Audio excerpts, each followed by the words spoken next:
Kali ini Juventus harusnya masih berpikir bekerja keras untuk bisa menang.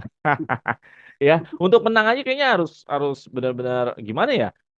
Lu bisa bayangkan dari kita setiap awal bulan kita lawan tim besar, tadinya lawan bulan kemarin lawan Inter, terus kita langsung kalah tuh waktu itu lawan Udinese. Nah, sekarang habis lawan Napoli, nggak bisa menang. Ya memang betul sih nggak kalah sih lawan Atalanta, hanya mendapatkan 1 poin yang harusnya kita bisa grab 3 poin karena kebetulan kita mainnya di home. Jadi ini menurut gua sangat underperform sekali dan banyak yang bisa kita bahas dari review pertandingan ini yaitu tentang Juventus melawan Atalanta. Dan kali ini gue dengan siapa? Kita kenalan dulu yuk.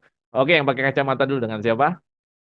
Halo semua, dengan Bustan dari Jakarta Timur. Oke, thank you Bustan. Ya, Bustan ini adalah membersnya Suara Juventini. Jadi teman-teman untuk join gabung di situ ada kalau buka channel deskripsi channel kita di situ ada gabung, lo klik. Nanti lo bisa terlibat ya dalam channel-channel Suara Juventini dalam episode-episode Suara Juventini salah satunya seperti ini review atau preview. Jadi yuk join aja gabung sama kita. Oke, dan narasumber tetap kita dengan siapa? Satu lagi. Oke, halo teman-teman Suara Juventini. Sebelumnya marhaban ya Ramadan. Mohon maaf lahir dan batin. Kalau ada kata-kata yang tidak berkenan selama ini, gua Ricky Juventini dari Montenegro. Oke, satu negara sama Vlahovic ya. Cuman beda aja ya rasnya ya. Iya. Walaupun satu negara. Oke ya, selamat Ramadan juga buat teman-teman Muslim yang menjalankan ibadah puasa kali ini. Ya, walaupun kita menjalankan Ramadan, Juventus kayaknya juga ikutan puasa ya kelihatannya. Katanya musim ini. Oh enggak, masih ada satu Coppa Italia ya. Kita Ya, belum. tuh. Kalau Scudetto kayaknya puasa Hmm. puasa lagi lah ya. Udah ikhlas lah ya. Iya, Puasa Bustan ya. lah udah. Puasa lah Udah ya. udah ikhlas lah itu. Udah Kalau ikhlas lah ya. Scudetto udah jauh banget. Udah jauh lah ya. Jadi ya yang belum tahu nih yang Coppa Italia. Coppa Italia kalau Iya. nggak salah kita lawan Lazio ya. Iya. Ya lah lawan Berat juga Lazio. itu. Ya masih Benar-benar. oke lah. Lazio masih di bawah kita lah. Gitu. Nah, lanjut lagi mengenai Juventus vs Atalanta. Nah, performa Juventus benar-benar kayak gimana ya? Kayak lu lagi main roller coaster. Kemarin lagi nanjak menang 1-0 tanpa kebobolan. Wah, keren banget dah. Bantai sana sini. Terus tiba-tiba ya lu udah sampai puncak namanya roller coaster tinggal apanya? Turun ya. Tinggal Tinggal turun. turunnya. Nah, apakah harus seperti itu yang namanya grafik dalam klub Juventus? Menurut gue ya enggak lah, karena klub yang bagus itu ya stay on top ya, bukan ada Yes. di titik roller coaster lu tinggal turunnya. Kenapa gue bilang ini tinggal turunnya? Karena dari 7 pertandingan semenjak kita seri lawan Empoli, habis itu kita kalah lawan Inter, habis itu kita Ya. kalah lagi lawan Udinese, sampai ke Atlanta ini, kita hanya mengumpulkan berapa poin coba? Hanya menang sekali, seri 2 kali ya kalau nggak salah ya. Lawan Frosinone seri 2 kali, bener nggak lawan? Coba kita lihat dulu datanya. Iya, benar. Tujuh pertandingan terakhir kan ya? 7 pertandingan terakhir semenjak lawan Empoli, iya benar. Kita hanya Empoli dan lawan Frosinone memang menang, lawan Yes. lawan terakhir lawan Atlanta. Jadi kita hanya mengemas 5 poin. Kita hanya mengemas 5 poin dan ini membuat perbedaan kita dengan Inter dari kita minus 2 poin sama Inter perbedaannya hanya 2 poin, tiba-tiba kita disalip Milan, tiba-tiba kita bedanya udah 17. Makanya kalian gue tanya ikhlas nggak? Pada ikhlas. Nah, gimana nih mengenai tanggapan kalian perform Juventus yang menurun ini sampai ke Atalanta ini? Gimana menurut Ricky? Oke, unacceptable ya Bang ya buat gue ya tidak bisa diterima. Tidak masuk juga di akal sehat gue karena memang sungguh ironis sekali ya karena di bulan Januari itu gue yang buat apa namanya gue sama lu kan waktu itu kita bikin konten untuk eh, Rekap. rekap performance Juventus selama Januari kan dan itu kan kita waktu itu kan euforia banget ya dengan mengatakan Juventus sungguh layak megang bulan Januari itu gitu kan ya kontennya ya waktu itu kita happy banget gitu dengan hanya sekali imbang tanpa mengalami kekalahan di Januari terus tiba-tiba di Februari langsung turun kayak ini ya kayak naik pesawat yang udah bobrok gitu kayak turbulence terus gitu naik turun nggak jelas gitu tapi kebanyakan turunnya gitu jadi menurut gua unacceptable untuk klub besar sekelas Juventus dengan pelatih yang bayarannya gajinya termahal di Italia orang lama juga yang sudah jadi kuncen lah Allegri kan ya dengan umur Hmm. yang sudah senior juga dengan pengalaman melatih AC Milan, terus ke Juventus bawa Scudetto berkali-kali gitu. Dan ini udah musim Tiga. keduanya Allegri, musim ketiga, ya kan? Hmm. Ini musim ketiga kan. 2 musim sebelumnya kita masih coba untuk, oh mungkin ini transisi, mungkin ini dia lagi coba untuk apa namanya, mencoba untuk ngetes lagi nih gue, karena gue udah nganggur berapa musim, terus gue mulai lagi di Juve.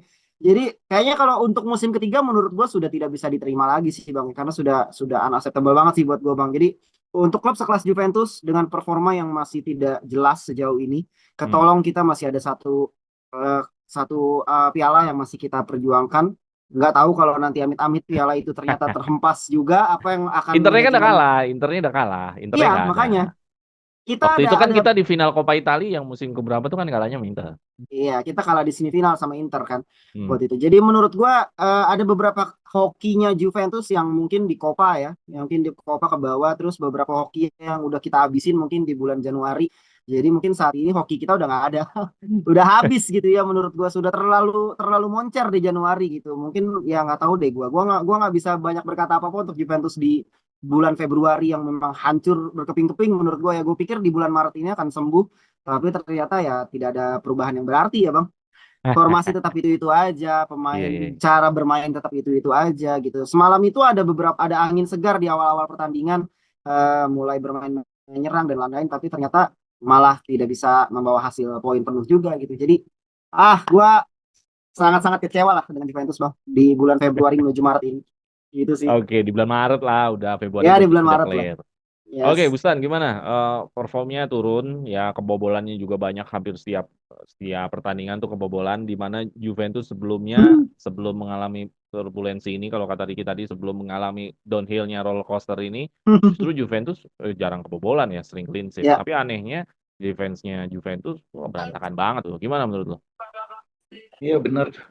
Ini saat-saat yang berat ya sebagai Juventini. Pas musim ini tuh benar-benar kayak apa ya? Benar kayak roller coaster gitu. Awalnya menjanjikan gitu. Pas pramusim sampai awal-awal musim tuh menjanjikan gitu.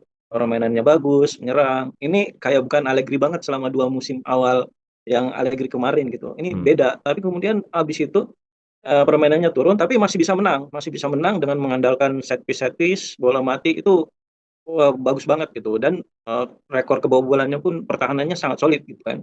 Nah, akhirnya masuk di bulan Januari. Bulan Januari, ternyata mainnya bagus lagi gitu. Harapan Juventus ini jadi langsung tinggi lagi gitu. Wah, ini harapan nih, bagus nih di bulan Januari itu. Tapi pas masuk Februari, langsung nukik terus sampai sekarang gitu.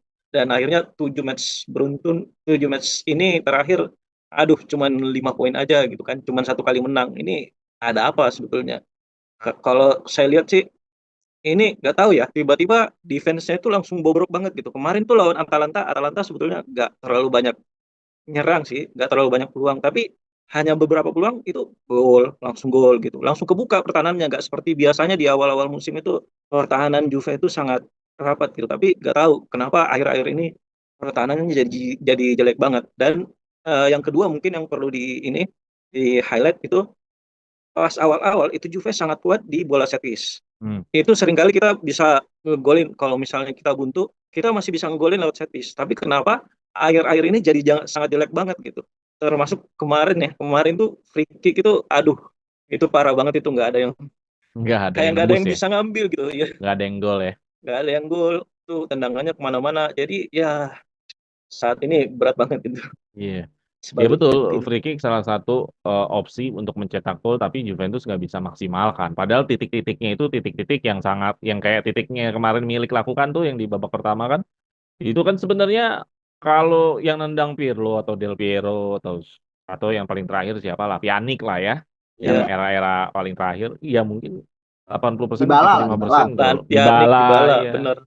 75% 80% bisa gol. Cuman sayangnya kita nggak ada pemain yang bisa mengubah tendangan bebas menjadi gol. Iya. Ya kan? Ya, Mereka cuma bisa melakukan tendangan bebas tapi tidak bisa melakukan tendangan bebas yang gol kan gitu. iya. Paling Vlahovic sih, tapi kemarin nggak main gitu. Iya, Main. Vlahovic ya benar. Vlahovic Iya, ada harusnya gol-gol yang Vlahovic. Ada golnya masih. masih ada Free kick golnya. langsung. Oke, kita langsung geser mengenai Juventus Atlanta. Tadi kalian sudah memberikan ringkasan ini bisa turun dan kalian kecewa. Gua rasa hampir semua Juventus ini juga ngerasa kecewa ya. Yang tadinya kita udah sama Inter tuh kayaknya bisa nih Scudetto nih nyusul Inter orang cuma beda 2 poin. Ini malah yang ada lu kayaknya disusul Bologna deh. Ini bukan disusul Inter. Ini bukan menyusul Inter. Ini bisa jadi lu disusul Bologna Iya gitu. benar. Oke, mengenai mengenai melawan Atalanta. Sebenarnya melawan Atalanta Juventus memberikan sinyal positif ya. Dari lihat momentumnya sebenarnya Juve lebih banyak intensitas memberikan tekanan sama Atalanta. Bahkan Atalanta baru ada di menit-menit akhir dia memberikan Ya. intensitas serangan dan itu juga langsung memberikan skor pada Juventus. Sedangkan di babak kedua juga tetap masih Juventus memberikan banyak tekanan, memberikan banyak kontribusi serangan dan akhirnya Juventus bisa mencetak gol untuk ngedraw karena ketinggalan di babak pertama. Dari statistiknya juga terbukti kok 18 shoot. Ya. Kalau untuk possession mungkin memang saling berbagi ya bolanya sebenarnya karena memang Atalanta kalau gue pikir mereka banyak menguasai bola di areanya mereka sendiri gitu loh. Jadi itu yang bikin ball possession seolah-olah nggak mendominasi Juventus. Kalau Juventus lebih banyak langsung to the point ke arah gawang dan lebih Ya. banyak main di sayap. Jadi seolah-olah bola tidak terlalu banyak beredar. Tapi sebenarnya dari data tersebut total shootnya 18, total targetnya 5, chance-nya 3. Jadi banyak tekanan yang diberikan pada Juventus. Tapi sayangnya kenapa kita nggak bisa menang? Apa yang lo lihat dari momentum ini dan statistik ini? Menurut Busan gimana? Iya, jadi Juve itu sebetulnya memang main lebih menekan ya di pertandingan kemarin. Itu 15 sampai 20 menit awal itu high pressing banget dan intens banget pressingnya gitu. Sampai kipernya pun di pressing sama striker kita gitu kan. Walaupun setelah 20 menit itu agak longgar, tapi mainnya tetap menekan gitu, menekan lawan.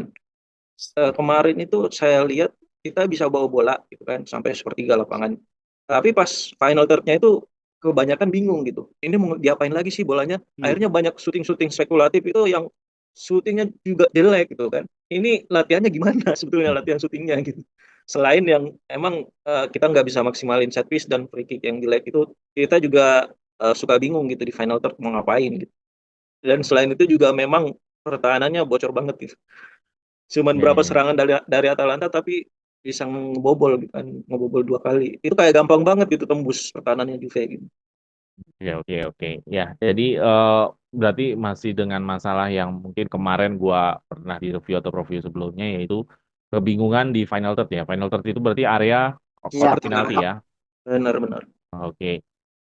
Dari Ricky gimana, Rick? Ya, tentu Juventus mainnya berserang. Dibilang bertahan enggak. Datanya, grafiknya menunjukkan kita nonton juga ya memang Juve melakukan banyak Iya. serangan. Cuman anehnya ya anomalinya serangan dilakukan tapi nggak bisa menang. Orang kan nyerang kan Iya. menang ya. Tapi ini malah nggak menang. Ya, jadi sebenarnya apakah Allegri emang udah di pakemnya dia main menunggu baru bisa Iya. menang atau seperti apa? Gitu menurut lu sekaligus untuk memberikan tanggapan mengenai Juventus vs Atalanta. Oke, Juventus versus Atalanta. Saat pertama kali nonton ya, beberapa menit setelah pertandingan dimulai gitu, gue merasa bahwa oh ini Juventus berbeda di malam ini nih, gitu ya. Karena memang Juventus menguasai pertandingan bang, sejujurnya Hmm. ya. Karena memang dari ball position sebenarnya memang terlihat nggak terlalu jauh ya, cuma 5-1 banding 4-9 gitu. Tapi sepanjang kita menonton memang kita merasa bahwa Juventus memang menguasai pertandingan tadi malam gitu. Bola terus-menerus berada di Juve, Juve mencoba untuk melakukan akselerasi gitu ya. Tapi benar kata Bang Busan tadi, mentoknya di final third gitu. Kita tidak punya gelandang yang bisa melakukan operan-operan ajaib gitu ya. Tidak ada kreator di lini tengah. Locatelli juga tidak cocok berduet dengan Miretti menurut gue karena yang satunya kuat, yang satunya lemah dalam dalam keeping bola gitu. Jadi bola selalu mati mentok gitu. Miretti itu beberapa kali ditabrak ya kan. Ya memang menguntungkan Juve gitu ya. Tapi kan menurut gue hilang momentum saat beberapa kali pemain yang harusnya bisa oper bola ke depan tapi ternyata ditabrak, hilang momentum, hilang lagi. Coba lagi tendangan bebas lagi terus menerus seperti itu gitu. Jadi menurut gue uh, Juve semalam memang berinisiatif untuk menguasai lapangan tengah, mencoba untuk melakukan operan-operan passing ke dalam, tapi tidak adanya pemain kreator yang bisa memberikan umpan kunci. Striker di depan juga yang bagus hanya Chiesa doang. Ya jadi Chiesa sentris jatuhnya semalam tuh bang. Jadi beberapa kali memang menurut gua terlalu mengandalkan sayapnya Chiesa. Hmm. Ya kan di sebelah kanan yang biasa diisi McKennie ternyata sekarang karena bukan McKennie yang bermain semalam, Cambiaso cukup ofensif sebenarnya. Cuman karena harus menjaga kedalaman juga ya terbukti beberapa kali Cambiaso maju, Gatinya kehilangan posisi ya akhirnya terjadi gol gitu. Jadi menurut gua yang depannya jelek, belakangnya jelek, jadi klop lah Juventus lah, sama-sama jelek lah semuanya. Nggak ada yang Iya, bagus. iya. Menurut gua nggak ada yang bagus. Beberapa hanya Chiesa menurut gue yang paling menonjol tadi malam gitu. Karena memang dia punya speed yang bagus, dia punya crossing. Pemain yang lain ya so-so lah. Ya Gua nanti kita bahas khusus mengenai ya ya rating-rating pemain. ya menurut gue itu sih Juventus tidak punya kreativitas di lini serang, di lini tengah juga tidak ada operan-operan yang bisa membantu striker di depan. Hmm. Jadi pasti akan sulit mencetak gol kalau begitu cara mainnya gitu. Jadi Oke. tidak ada sesuatu yang istimewa lah dari permainan Juventus bang menurut gua. Oke. Ya, tidak istimewa karena nggak menang mungkin. Iya, tambah lagi nggak menang lagi kan. Ya, sebenarnya kalau dibilang nggak kreatif, sebenarnya ada yang kreatif seperti McKennie. Cuma nanti kita lihat proses Hmm. gol. Kenapa gue bilang ada yang kreatif? Kita lihat proses golnya. Kita mau bahas tentang proses gol ini bukan hanya golnya Juventus, tapi kita bahas dari gol yang pertama nih. Gol pertamanya dari Atlanta, kita kebobolan dulu. Kalau gue lihat ya, gol pertama lawan Atlanta itu kayaknya Juventus nggak siap menghadapi taktikal versi tendangan bebasnya Atlanta ya. Ya, Dipikir semua itu akan langsung menuju ke gawang tanpa ada antisipasi passing ya, dulu ke orang yang paling jauh baru di shoot. Ya kan begitu ya proses golnya ya. iya Nah, betul. ternyata semua sibuk menjadi pagar, tahu-taunya ya Kopenhagen lebih bebas dan ya itulah kepintaran Atalanta ya. Maksudnya mereka mungkin udah latihan, punya taktikal yang bagus, membaca taktik. Oh, nih pagernya terlalu banyak nih. Akhirnya Kopenhagen, lu lihat aja, Kopenhagen tendangannya bebas. Itu menurut gua kecerdikan Atalanta. Nah, terus gol penyeimbang, ya gol penyeimbang dari Juventus, gol penyeimbangnya tentu dari Cambiaso ya. Iya, Cambiaso. Nah, ini gue bilang, ada nggak kreator? Ada. McKennie passingnya itu menembus dua pemain tuh ke Cambiaso. Untung Cambiasonya juga invert dan langsung bisa golin. Nah, ini ada dua pemain yang gua harus apresiasi terhadap gol ini adalah Cambiaso dan McKennie. Ya, McKennie passingnya, Cambiaso invert masuk ke dalam kotak penalti. Itu sih tujuan dari seorang kotak penalti ya.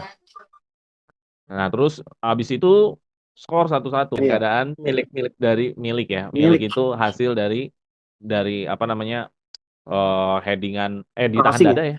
Iya, dari Crossing crossing mentok ke ditahan dada dari McKennie langsung ditebas sama Milik. Ya, kita pikir ini udah menang, tapi ternyata enggak. Dan proses gol terakhir adalah mengenai ini gol bagus dari Koopmeiners adalah pergerakan ya. Koopmeiners ya. Dia bisa melihat celah ruang kosong dan ini harusnya bisa menjadi nilai buat back-backnya Juventus kenapa kok bisa ada ruang kosong yang diporsir dari Koopmeiners gitu. Nah, silakan kalian menanggapi kalau dari Ricky sendiri semua gol 4-4 gol itu gimana tanggapannya? Oke, kalau gol pertama menurut gue tetap Chiesa, Bang. Hah? Karena Gol Chiesa pertama Chiesa yang gol pertama Juve itu oh menurut gue gol tetap pertama Juve. iya, gol pertama Juve menurut gue tetap dari Chiesa karena Chiesa yang coba terobos, dia lewatin satu pemain kan di situ Hmm. kan. Hmm. Baru dia kasih bola ke McKennie gitu. Jadi Hmm. menurut gue memang pemain kunci tetap ada di Chiesa sih untuk gol Hmm. pertama gitu ya. Kalau memang gol kedua memang kecerdikannya Cambiaso ya. Makanya gue bilang sayap kanan kirinya Juve sebenarnya pertandingan semalam itu paling menonjol tuh justru di sayap gitu, justru di sayap karena di lapangan tengah menurut gue tidak ada yang spesial bang, tidak ada ya mungkin McKennie lah ya dengan dua asis lah ya kita nggak bisa apa mengesampingkan dua asisnya McKennie gitu, tapi menurut gue tetap sayap-sayap Juve semalam itu bermain bagus gitu ya kan. Jadi kalau untuk gol kedua memang itu mah bola enak ya milik ya, Gol maksudnya kedua. bola Oh. jatuh tepat ke dia ya dia shoot langsung, tapi kan dari kiri lagi itu kan dari Kiesa juga kan bolanya kan. Hmm. Awalnya dari crossingnya Kiesa kalau nggak salah ya saya ingat gua gitu. Makanya gue bilang kalau misalnya di Footmob Kiesa cuma dikasih 7,8 menurut gua kurang ya, harusnya 8 kali ya bang. Hmm. Kalau menurut gua gitu kan. Kalau Oke. tertinggi tertinggi di Footmob kan McKennie ya kan. McKennie karena punya dua assist di situ. Cuman kreator di lini serang menurut gua tetap Kiesa sih. Hmm. Itu sih kalau menurut gua bang. Oke, terus kalau dari golnya Atlanta apa Nah, yang bisa diambil pelajarannya dari dua gol golnya itu? golnya Atalanta ya, aduh parah banget ya. Gol yang kedua sih yang benar-benar masuk catatan aneh gue gitu, karena itu gol yang sangat aneh menurut gue. Kok bisa lepas gitu, maksud gue Iya, aneh gitu kayak orang Koopmeiners kayak orang bisa kesirep. Koopmeiners bisa bisa melihat dua ruang Iya, kosong itu yang iya, itu dan backnya Juventus juga nggak bisa menempel dengan ketat kan? iya betul. Kayak orang kesirep backnya Juve. Gue nggak ngerti kenapa ya. Apa karena memang merasa sudah unggul atau gimana? Lengah banget gitu ya, bisa Kopenhagen tiba-tiba masuk gitu. Tapi umpan terobosannya juga bagus ya.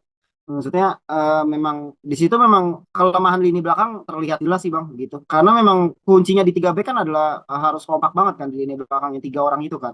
Hmm. Gitu. Danilo memang menjaga menjaga sisinya dengan sangat baik si Danilo gitu. Cuman yang memang paling parah memang beberapa pertandingan terakhir ini Gatti itu sering banget kecolongan gitu sih. Jadi memang itu kan kemarin kan masuk kan dari sisinya Gatti kan. Gitu. Ya Gatti ada Gatti dua lah, lepas. Iya, Gatti dan betul. Bremer. Gatti dan Bremer Betul. di situ ya. Ya, coveringnya memang lepas sih menurut gue itu memang fatal banget sih Bang. Itu Oke, fatal oke. banget. Itu gol yang sangat-sangat tidak bisa diterima juga sebenarnya. Karena golnya terlalu mudah menurut gua. Golnya terlalu mudah. Harusnya itu bisa di cover dengan bagus sih, Bang. Apalagi punya 2 center back yang memang udah pengalaman juga gitu kok bisa-bisanya gol kayak gitu. Iya, Apalagi iya. pas udah unggul. Gitu Danilo sih. juga udah kalah start tuh sama Iya, sama betul. Kopeners Betul. Karena calon. Danilo kan di sisi sebelahnya kan. Hmm. Terlalu jauh menurut gua kalau untuk sisinya Danilo itu kan memang tanggung jawab Gatti dan Bremer di situ gitu. Iya, iya, iya. Itu sih. Bremer yang nggak sejajar sama Iya, betul. Danilo. Betul. Oke, itulah tadi Kopeners ya calon pemain Juventus nih. Nah, harga mahal, harga naik, Oke, harga naik. Busan, gimana proses gol? 4 gol tadi dari pihak Atalanta dan dari pihak Juventus. Atalanta juga harus kita bahas dong sebagai pembelajaran apa yang lemah dari Ya, Juventus. Gimana? Silakan, Busan. Ya kalau golnya Atalanta dulu ya mungkin ya. Hmm. Jadi 2 gol Atalanta itu ada peran dari Bremer sebetulnya. Yang Jadi mana? gol pertama itu kan Yang gol pertama. gol pertama itu Iya, kan pada fokus di itu foulnya tembok aja. dari foul Bremer dulu kan. Hmm. Foul Bremer yang dekat kotak penalti. Setelah itu kan ternyata skemanya itu bagus dan iya, diwawancara sama Mario Pasalic habis pertandingan kan dia udah bilang kalau skema itu sebetulnya udah sering dilatih sama mereka. Tapi Oh, nggak pernah yang berhasil karena tendangan bebas. benar benar yang tendangan bebas karena tim-tim lain udah mempelajari gitu kan. Tapi kemarin berhasil gitu. Ya di tim Juve ini berhasil ya gitu. Iya, karena kalau Sayang diperhatikan banget. lagi, itu bener-bener Kopeners bebas. Jadi bener-bener ya ini skema tendangan bebas taktikal yang berjalan ya. Benar berjalan dan berhasil buat Juve doang gitu. Di tim lain nggak Iya. berhasil. Karena kayaknya Kalau mereka dari mereka kayaknya fokusnya Juventus ya terutama fokusnya hanya di apa tembok tembok apa pertahanannya aja gitu kan. Tembok tendangan bebasnya. benar. Oke, kita terusin. Nah, kalau yang gol kedua ini itu kalau saya lihat ya, itu Gol yang kedua Atalanta berarti ya. gol kedua Atalanta itu Bremer tiba-tiba maju gitu. Hmm. Nggak di Hmm. posnya padahal di situ ada Koopmeiners sebetulnya yang udah Ya. lurking untuk masuk ke kotak penalti gitu. Bremer tiba-tiba maju, nggak tahu kenapa dia kepancing, maju Koopmeiners langsung masuk di situ. iya. Apa mau narik Dikasih offset bola apa daerah. gimana ya? Ya nggak Kalau sadar kali dia nggak sadar karena Ah. itu kan menit-menit udah capek kali ya. dia tiba-tiba langsung kepancing keluar dan Koopmeiners langsung masuk gitu kan. Dapat bola daerah yang bagus langsung ngeret gitu. Nggak tahu kenapa tiba-tiba pertahanan Juve ini jadi gampang banget ke bobol gitu. Jadi Oke, di oke. situ kalau saya lihat sih emang ada peran Bremer di situnya ya. Walaupun secara ini sih lumayan bagus mainnya. Nah, untuk gol Juve itu, nah ini nih, saya gak nyangka banget ini sama McKennie perkembangannya di musim ini gitu. Hmm. Itu padahal di awal musim kita udah bilang, oh ini nih pemain yang mau dilepas gitu kan, mau Iya. dilepas sama Juve gitu. Tapi dipertahankan ternyata dia banyak efeknya, banyak impactnya ke Juve gitu, banyak perannya ke Juve. Nah kalau yang kemarin kita lihat, mungkin dari gol pertama dulu ya, Hmm. itu bagus banget ininya, terupasnya. Dan terupas ke Cambiaso Cambiaso itu terukur ya. ya yang terukur dan benar-benar dibutuhin Juve pada saat itu gitu. Pada saat sebelum-sebelumnya itu nggak pernah berhasil gitu kan. Dan Iya. pada saat itu benar-benar dia bisa ngirimkan umpan terukur ke Cambiaso dan Cambiaso akhirnya bisa ngegolin gitu kan. Dia bisa dengan tenang ngegolin. Nah, untuk gol kedua itu juga saya juga nggak nyangka gitu. Kalau McKennie nggak bisa dengan tenang gitu ngasih bola ke Milik. Milik gitu. Karena mungkin kalau di situasi itu ya, di saat teman-temannya yang lain itu udah pada panik gitu, ada bola langsung berusaha untuk disundul atau tendang kemana gitu kan, dia dengan tenangnya bisa eh, ngasih bola dengan dadanya gitu kepada Hmm. pemilik yang posisinya lebih bagus untuk mencetak gol. Nah itu tuh saya nggak nyangka banget tuh, McKennie bisa kayak gitu. Tapi Iya, iya. dua golnya Juve ini dari skema yang bagus sih, menurut saya Oke. dari skema yang bagus. Tapi sayangnya nggak Dan menang aja ya. iya, dan sebetulnya itu setelah nyetak 2 gol itu Juve nggak langsung bertahan juga gitu. Dia Iya. masih ada inisiatif untuk menyerang beberapa menit, tapi kemudian Atalanta akhirnya mengambil alih kan. Kan namanya tim yang ketinggalan pasti berusaha juga dong untuk nyari gol gitu kan. Iya, iya, Tapi iya. sayangnya pas mereka baru berapa menit pegang bola, tembus gol. Iya, iya, iya, Sayang iya, iya. banget sebetulnya. Iya, iya, iya, iya. Ya, gue juga merasa gol pertama Atalanta adalah gol yang Juve kelihatan banget di situ nggak siap dengan skema-skema alternatif tendangan bebas dari tim lawan. Ya, lu udah masalah banget. Unggul jumlah itu udah masalah dalam sepak bola kan. Di situ kan kelihatan kan, selain yang jadi tembok betis itu, kan yang jaga di ruang bebas itu kan hanya 3 vs 4. Iya kan? Kalau lu perhatiin lagi. 3 pemain Juventus lawan 4 vs Atlanta. Pasti ada satu orang yang kosong. Unggul jumlah dalam sepak bola itu adalah salah satu taktik dalam menggigit lawan. Iya kan? Ketika lu ada 4 pemain lawan 3 pemain yang di ruang bebas tuh, yang bukan jadi tembok betis. Nah, itu kan 4 vs 3.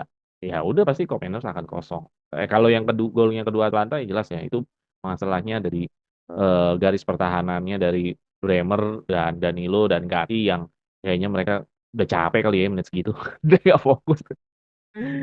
Kayaknya emang udah nggak bisa Juventus main sampai menit 90 nyerang. Baru Ya, emang. baru Harusnya tuh menuju menit baru menit 80 Bang itu Bang. Ya udah 70-an ya, berapa gitu. ya udah Baru udah menuju menit ya lu 80 kan udah itu. main dari babak satu. Tensinya Nah, kan udah nah itu juga tuh mungkin yang perlu di highlight hilang juga ya. hilang hilang fokus, Kenapa bisa cepet banget gitu hilang fokus gara-gara stamina.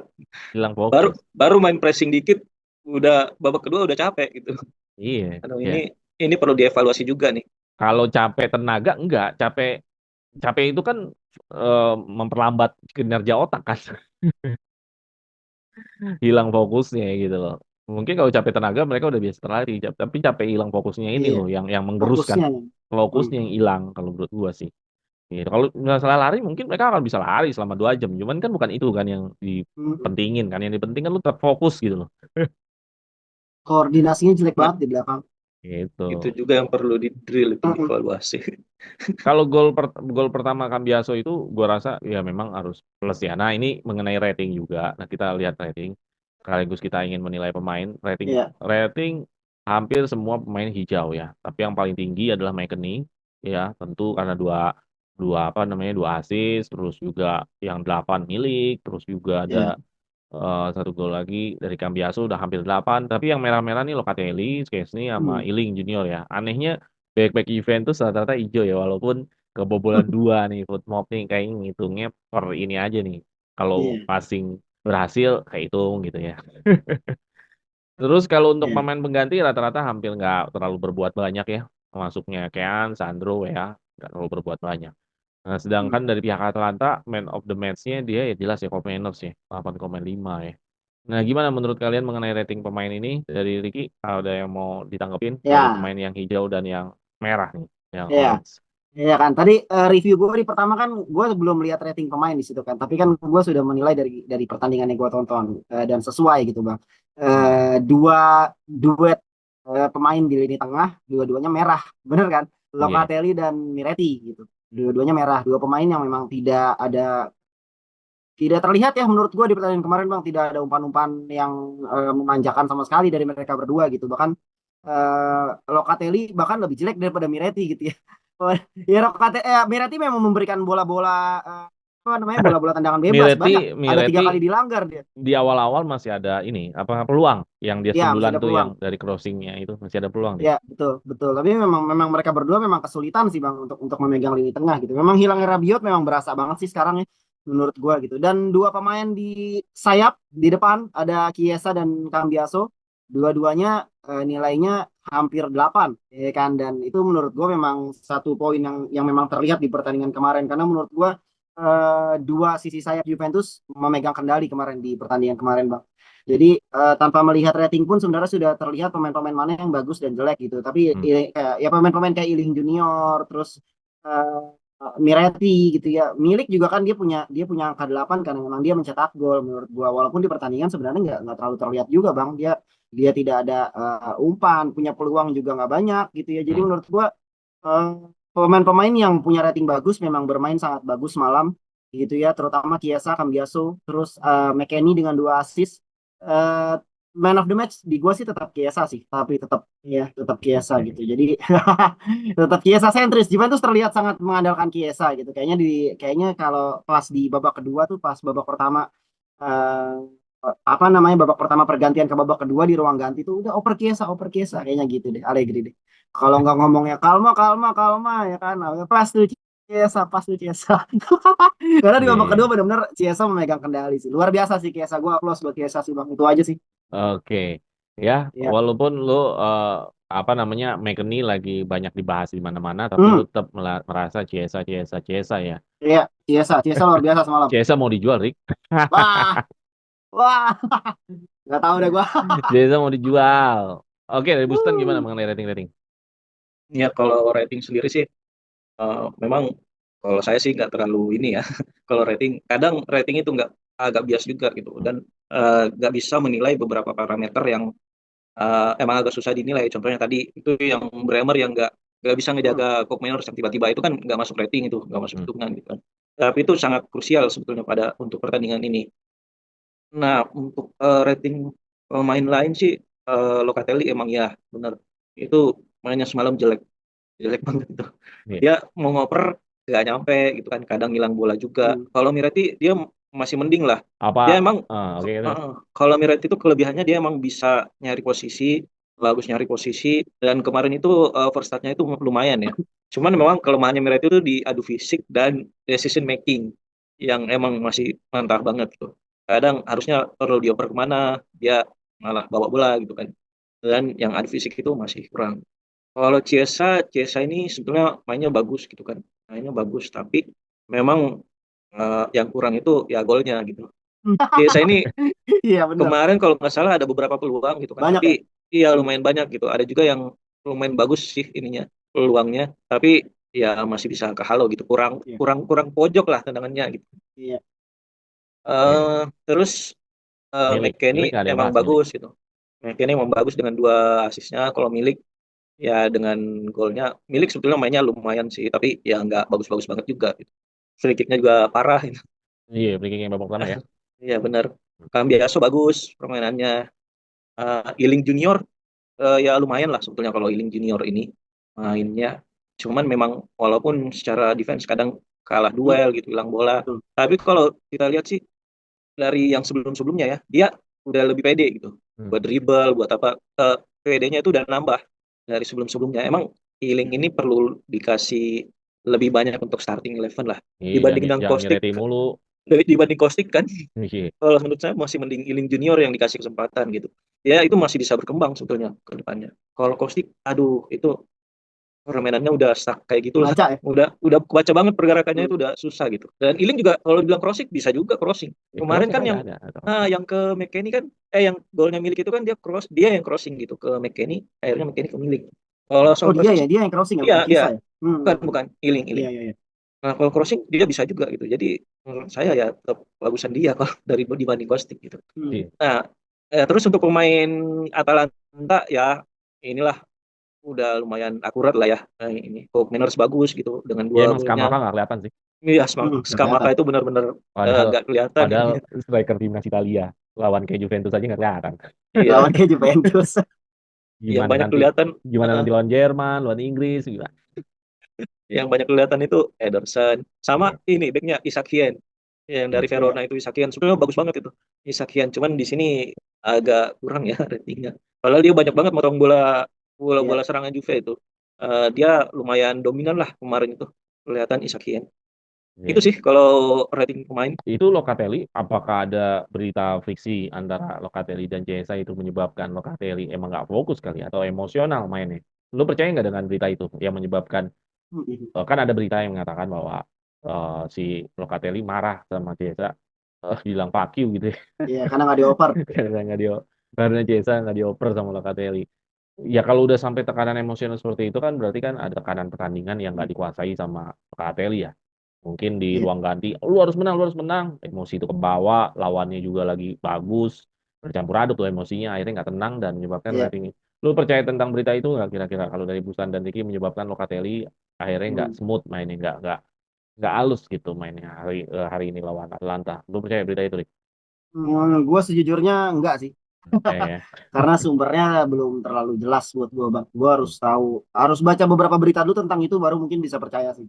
Belum ada konfirmasi juga terkait dari itu dari Juventus juga belum ada. Jadi belum nggak percaya sih gue. nggak percaya ya. Oke, kalau menurut Busan, Kalau saya juga masih belum bisa memverifikasi mengkonfirmasi beritanya itu benar apa enggak gitu bisa jadi ini media aja yang Iya, besar-besarin gitu betul, kan. betul. Mungkin memang udah biasa kali ya kalau pemain bola itu namanya lagi capek gitu, tensi pertandingan tinggi, ya biasa mungkin ya buat Iya. main bola dan Karena lu akhirnya main di juga Juventus kan Heeh, bawa beban harus menang.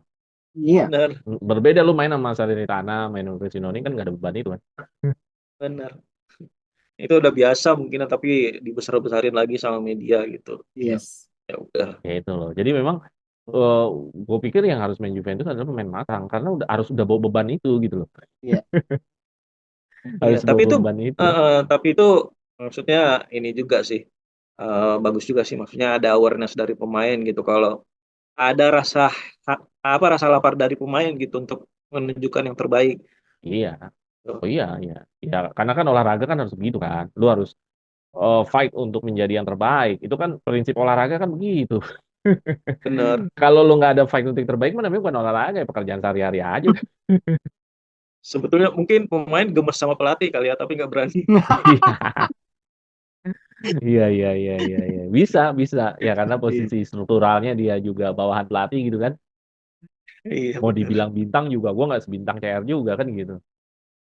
Iya. Gitu. Oke, kalau dari gue pribadi gue sangat merespon McKennie yang sangat positif sama Cambiaso ya. Cambiaso Hmm. mainnya sayap tapi dia sering banget tengah Tengah, inverted. iya. Gua rasa kalau nggak dipanggil timnas matanya picek itu si Spalletti itu nggak manggil Cambiaso ya. Karena kayak nggak ada lagi yang selincah dan seakrobatik Yes. dia main bisa dari sayap ke tengah masuk ke dalam kotak penalti. Wah itu gila sih. Nah kalau untuk McKennie jelas bahwa ini pemain dari posturnya aja nggak kelihatan kalau pemain ini adalah orang yang akan bisa memberikan asis dan asis ya.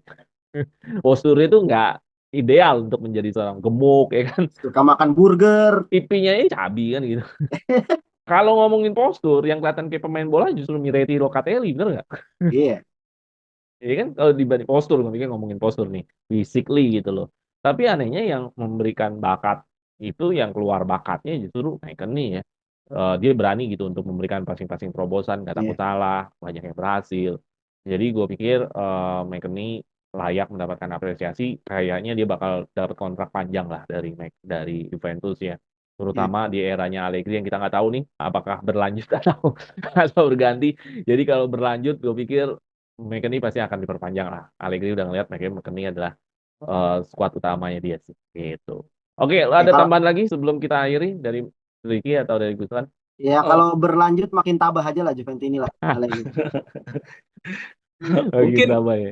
mungkin ini Bang, yang terkait pergantian pemain juga gitu. Hmm. Itu kan pergantian pemainnya kelihatan kayak selain yang Yildiz ya, kelihatan Hmm. kayak itu untuk merefresh stamina aja gitu. Karena yang masuk ya sama yang keluar posisinya sama aja gitu kan. Hmm. Jadi formasinya tetap sama gitu. Padahal kan harusnya yang kita harapkan dia bisa ngasih solusi apa gitu kan. Hmm. Solusi perubahan skema seperti apa supaya bisa balik menang lagi gitu, bisa kembali unggul gitu di pertandingan ini. Tapi ternyata ya pergantiannya itu aja gitu. Dia baru masukin Yildiz di menit 87 apa 88 88. gitu. Udah mau selesai pertandingannya baru Iya, iya. masukin Ngapain Yildiz gitu gitu. kan. Baru masang formasi 3-4-3. Biasanya bergeser ke kanan, Yildiznya di kiri gitu. Tapi ya udah telat banget gitu. Iya, iya, iya. Ya memang Allegri udah tua kali ya, cari aman aja deh. Bener, apalagi masukin Sandro lagi. Udah Aduh, tua. Sandro. Orang kalau cenderung udah tua tuh pengennya cari aman aja udah. Dia lebih berpikir jangan kebobolan lah daripada menangkan pertandingan gitu kali dalam otaknya. Iya, dia takut kalau masukin pemain nyerang lagi, nanti kebobolan gitu kalau diserang balik. Ya kan cari aman namanya. Iya, bener. Cari aman dibanding harus menangin pertandingan. Oke, terakhir dari Ricky ada lagi? Ya gue sebenarnya menyoroti ini ya sebenarnya Allegri juga berada di situasi yang nggak enak juga sebenarnya karena pemain-pemain yang penting justru absen gitu kayak Dusan Vlahovic, Rabiot, terus Alcaraz bintang baru kita ya kan anjir Hmm. bintang. Ya gak maksud gue pemain yang bisa diandalkannya pun memang nggak available gitu loh bang. Ya kan yang tersisa kan hanya Yildiz, Ken, Hmm. Sandro. Aduh Sandro bisa diandalkan apa gitu kan maksud gue. Ya memang situasinya Allegri juga nggak enak semalam karena tidak punya pemain yang benar-benar pure bisa merubah hasil jalannya pertandingan. Jadi ya dia memasukkan pemain yang memang ada, yang available ya itu yang bisa dimasukin gitu. Sekarang mau masukin siapa di lini tengah nggak ada lagi bro. Iya kan? Mau Hmm. masukin siapa? Sisanya ya cuman Hans Nicolucci, iya kan? Terus Nonggi, di depan Nonje, ya Nonje. Nongge, ya kan? Ya di depan cuman ada Ken, Yildiz, cuman itu gitu. Jadi ya udah yang dimasukin itu. Kalau Sandro kan memang spesialis masuk menit-menit terakhir, ya kan kita sama-sama tahu kan. Itu udah speknya Allegri begitu. Sandro mesti masuk. Itu ada di kontraknya Sandro, Bang. Enggak ini gosip gue bercanda. Itu Sandro harus masuk menit 80-an. Itu udah biasa lah kayak gitu. Jadi menurut gua memang benar kata Bang Busan, tidak ada perubahan skema yang berarti, hanya pergantian pemain untuk merefresh stamina. Tidak ada tidak ada kreativitas dari Allegri untuk merubah jalannya pertandingan, Ya skema udah harus tua, seperti Rick. apa. Ya kreativitas apa sih? Orang udah Ya tua udah juga. memang harus diganti Bang pelatih ini gitu. Jadi untuk para Juventini, jika memang kamu tidak ingin Allegri diganti, ya kamu bertobatlah gitu ya. Itu aja Iya, sih. 90% iya, iya. yakin diganti. Iya, iya, iya. Oke, thank you dari Bustan, Aduh. dari Ricky, udah panjang juga. Ya, Jadi itu aja mengenai review kita melawan Atlanta. Ya sangat disayangkan ya, hanya mendapatkan 1 poin. Walaupun main di home, ya itu yang sangat disayangkan, main di home. Dan lawan Atlanta, di mana Atlanta ini juga harusnya di musim-musim sebelumnya bukan lawan yang berat lah buat Juventus. ya. Oke, mudah-mudahan kita bisa ketemu lagi di episode selanjutnya. Itu aja dari teman-teman Suara Juventini. Episode kita kali ini tentang review melawan Atalanta. Jangan lupa subscribe, share, like, dan ayo gabung membership Suara Juventini. Kita sampai jumpa di episode berikutnya. Fino alla fine, Yes. Forza Forza Forza Juve! Juve. Juve.